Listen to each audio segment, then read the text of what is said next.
Today, we're doing something a little different. We're not just going to tell you a terrifying true story, we're going to take it apart, piece by piece, to see what makes it tick. Let's dive in. So let me ask you, what makes a story truly, deeply terrifying? Is it just the scary stuff that happens? Well, yeah, that's part of it. But the real terror, that comes from how this story is told. It all comes down to the structure. We're about to walk through an absolutely chilling true story. And as we go, we're going to break down the very architecture of fear itself. You're going to see how a storyteller can manipulate time, information, and your own senses to put you right there in the dark. All right, so every great story kicks off with a hook, and its entire job is to create what writers call an open loop. It's basically this moment of unresolved tension that your brain just hates. It's a question that you desperately need the answer to. The concept sounds fancy, but it's really simple. You introduce a problem or a mystery right at the beginning, and you promise the audience, hey, stick with me and I'll give you the solution. It's the engine that pulls you through the entire narrative. So our story begins with a 22-year-old intern back at his old high school, and he's got this perfect setup, a little office down in the basement, totally isolated from all the chaos upstairs. It's his sanctuary. This is our starting point, a world of complete peace. And then, bam, a phone call just shatters the silence. And with just a few words, that comfortable little world gets turned completely upside down. It's not a refuge anymore, it's a trap. And just like that, the loop is wide open. Who's in the school? Is our narrator safe? We have to know. That's a powerful hook. It takes normalcy and just breaks it. Okay, so we're hooked. But for that threat to really feel real, you have to understand the stakes. The next step is to set the scene, to show all the characters' vulnerabilities. You have to make the audience feel just as trapped as he is. And a situation is bad. His office? It doesn't have a door, just an open entryway. The main door to the basement has a lock, but it's broken. He tries to get a hold of his coworkers, but he can't reach them. And because he's in the basement, he's basically in a soundproof box. Every single detail that made his office so great a minute ago is now working against him. He sends texts to his coworkers, Dave and Gary, just desperate for any bit of information. He gets nothing back. Just try to imagine that feeling. You can't see anything. You can't hear anything. You have zero information. All you can possibly do is sit there in the dark and wait for something unknown to find you. You see, true fear isn't just about the threat. It's about feeling completely and utterly helpless.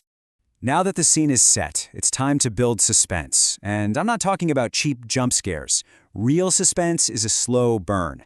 It's about carefully, methodically layering in sensory details, especially sounds, to crank up that tension one agonizing moment at a time.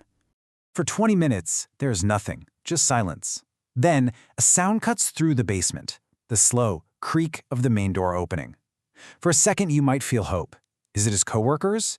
But then come the footsteps, quick, heavy, running down the stairs and heading right for his open office. And then a figure appears in the doorway. The trap is officially sprung. He's hiding under his desk, holding his breath, trying to be invisible. And then, in that dead silence, comes the loudest, most terrifying sound in the world.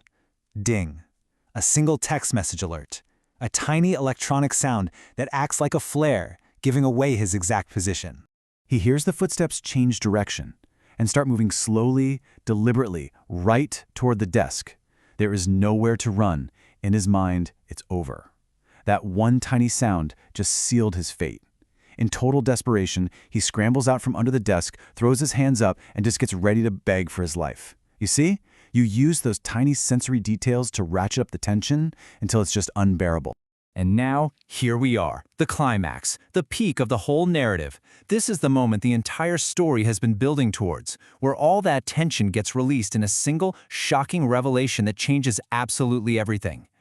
But instead of what he's expecting, a hand grabs his arm and a calm voice speaks out of the darkness. The man says he's a parent, that he's also looking for a place to hide. And for a split second, there's just confusion, maybe even relief. Maybe this isn't the threat. Maybe he's not alone anymore. But then he remembers the text, the very sound that almost got him killed. He looks down at his phone and finally reads the message from his coworker, Dave. And the words on the screen change everything. A description of the shooter, a red shirt and a hat. The narrator looks up from his phone, and he looks at the man standing just a few feet away from him, the man in the red plaid shirt and the reddish-black cap. And that feeling of relief from just moments before instantly curdles into pure cold horror. He wasn't hiding from the shooter. He's been hiding with him. There's this chilling, silent moment of communication. No words pass between them, but everything is understood. The shooter sees the realization on the narrator's face. He knows he's been made. The narrator does the only thing he can possibly do. He runs. He sprints for the stairs in the dark, and a deafening gunshot just explodes through the basement. He hears the sound of a bullet ricocheting off metal. The shooter fired, but he missed. The big takeaway here is that the most terrifying climax isn't always an action, but a shocking realization, a new piece of information that reframes the entire story. So, the narrator escapes. The immediate danger is over. But a great story doesn't just end there. It leaves you with something to chew on. This is the moral insight, the part that connects this one person's experience to a universal theme that resonates with all of us. So, here's what happened next. The teacher who was shot, Mr. Buckley, thankfully, he survived. The shooter was caught by the police the moment he tried to follow our narrator out of the basement.